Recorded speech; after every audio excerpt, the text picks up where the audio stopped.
So this video is going to be an example of myself modeling these steps in the sequence to be able to use a primary source to address the learning indicator of time, or better known as historical context, in U.S. history.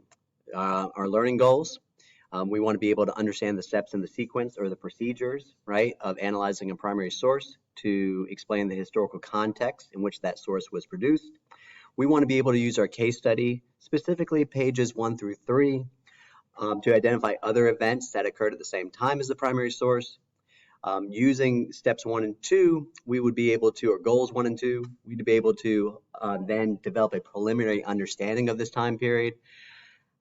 After the modeling has been done and you've gone through the process by completing the handout, individually, you will be given a set of historical sources that you would then, as an individual, have to complete the steps in the sequence to explain key events, issues, and people, identify the significance of historical time periods, and identifying what might be problematic about periodization.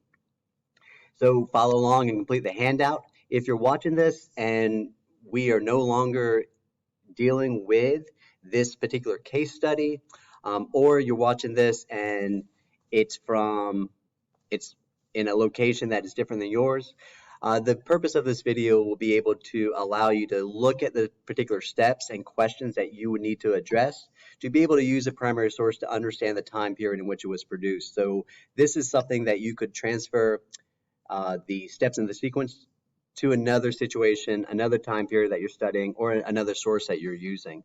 So let's go ahead and get after it. All right, so let me back up just a touch. The source that we're going to be using to explain the historical context of a time period is this source right here. It's a political cartoon. It was published in the Boston Gazette, which is a newspaper, on March 26, 1812. Some background information about this political cartoon. It is referencing the first gerrymander that was drawn on a map and signed into law on February 11th, 1812. The governor of Massachusetts at the time was a man named Elbridge Gerry. And he signed this law that was a redistricting plan designed to keep his political party, which were the Republicans, in power in the upcoming election. Gerry signed the reapportionment plan that favored his Republican Party, and these legislators that were sponsoring and enforcing this bill, they withdrew the voting lines so that the Federalist vote was concentrated in a few districts and the Republican vote was spread over many. And then the result of this plan and these lines allowed the Republican Party to win 29 seats in the next election, whereas the Federalist Party, which was the other party at that time, won only 11 seats. So Gerry's district of Essex was a particularly odd shape. It was long on one side that you can see here in the political cartoon, and it was curved along the north end. And so when the law was passed, sorry for the bells,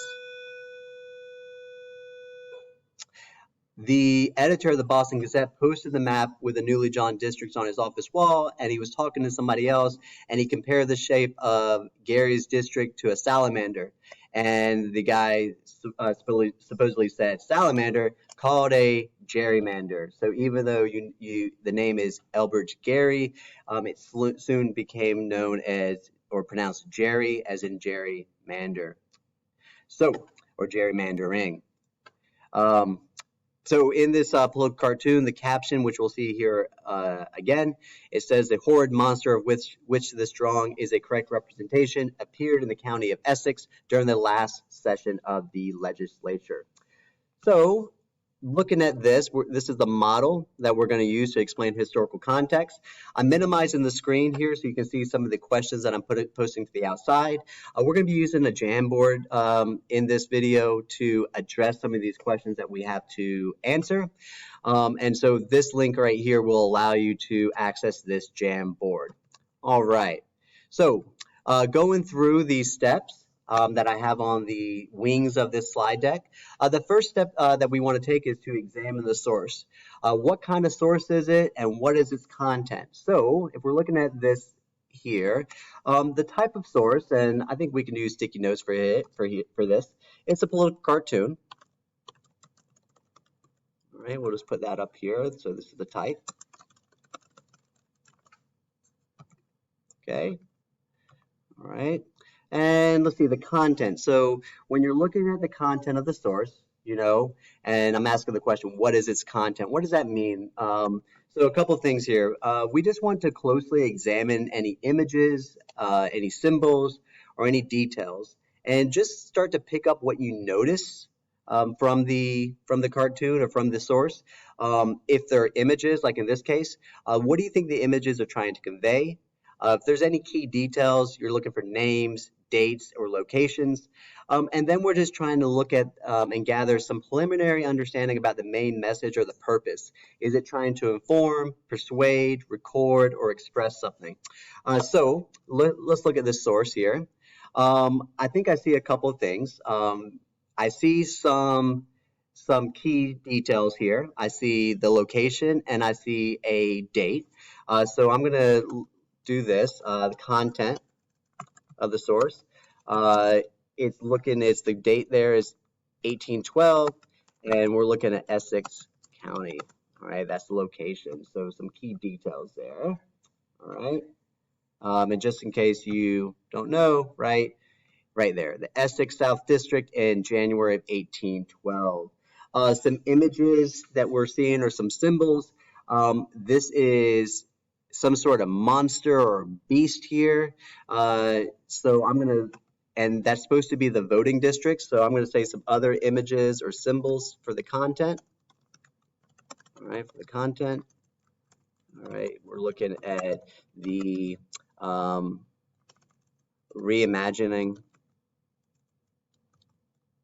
all right, or to present the Essex South District as it's drawn as a monster. Okay. All right. So that's some other content here. And then looking at the main message of the purpose, are they trying to inform or persuade? Typically here with a political cartoon, you're really trying to persuade somebody of a particular perspective that the creator had, or to take a particular side. So they're definitely trying to persuade here. Step number 2, identifying the basics. So we want to look at the title, the date, and the place. I think that we've done that, for the most part here. The only thing that we don't have with step 1 and step 2 is the title. So we can put that down there for step 2. All right, let's look here and we can say the title, right? And it's called the gerrymander. Okay. And you could, if you wanted to, you could put the caption there, a new species of monster which appeared in the Essex South District in January of 1812. But I think the title of the source could be fine if you just said the gerrymander. All right, and then step 3. So step 3, what major events or trends were happening at this time? What was the political, social, and economic climate like? Were there any significant conflicts or movements? And then who were the key figures or groups that were involved in this time period? So something that's important to remember here or to consider is that these are a series of questions that you just want to consider when you're trying to use an historical source to explain historical context. You might not be able to answer all of the questions. Or you might feel like some of these questions are not appropriate for the source that you are looking at that time, or it's just the context in which you're doing this activity. All right, so I've gone ahead and snapped that picture of these questions over to the Jamboard. And so I'm using the case study, and I'm looking at page 2, the rise of the district system, to be able to answer that first question, and even maybe the first or second question as far as what were the major events or trends that were happening at the time. And I'm focusing on what was the political climate like. I think that would be the most relevant theme to focus on answering or addressing, given the information that we have from the case study. At other times, it might be more appropriate to look at political, social, and economic, or you might feel like it's more appropriate to focus on another theme, like just the social climate at that time. You really, as a historian analyzing this source, it's really up to you to figure out and to decide which theme, political, social, or economic, that you would want to focus on, or which themes you would want to focus on. So I'm looking at the case study here, and if this is in 1812, what was happening at that time? I'm going to go back a little bit because we're looking at a time period. And so some of the things here that I would say is in 1787, you know, we had the Constitutional Convention. All right, and I'm looking here at page 2, and it says that in the Constitutional Convention, the Constitution never addressed the question of congressional districts explicitly, and they said that in Article 1, Section 4, times, places, and manners of selecting representatives were to be determined by a state's legislature, although Congress may at any time by law make or alter such regulations. And so some things I'm going to say here is that the Constitution never addressed how to or address the topic of congressional districts. Okay, that's one thing I'm going to say here. I'm going to put that there. So, you know, that's given us an idea of some trends. Let's look at some, like the climate here. Were there any major political conflicts or changes that were happening? So I'm looking at some others on page 2, and it says in the first federal elections, only 5 out of the 13 states used the district system, and the others opted to elect representatives in a statewide or at-large vote. And so I'm going to say that only 5 out of 13 use the district system to determine representatives. Others use the at-large system method. Okay, oops. Hey, just try to get some ideas of some outside information that would better help us understand and use this source. And then let's look at some other things here. There's some debates over the merits of the different types of systems. I'm looking at the bottom of page 2. And so that could be under the political climate. We could put here that debates over which system to use to elect representatives continued in the late 1700s and early 1800s. Fix that typo. Okay, so we're getting an idea of the political climate here, that the Constitution never addressed explicitly the topic of congressional districts.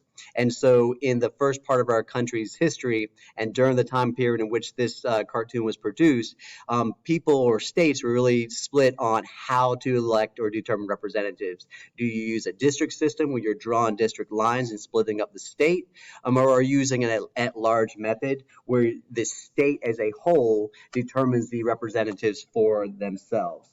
And then getting a little bit closer here, I'm looking at the top of page 3, and that's when it talks or mentions that, you know, in 1812, a Massachusetts State Senate districting plan overseen by Governor Elbridge Gerry produced a map with transparently partisan lines.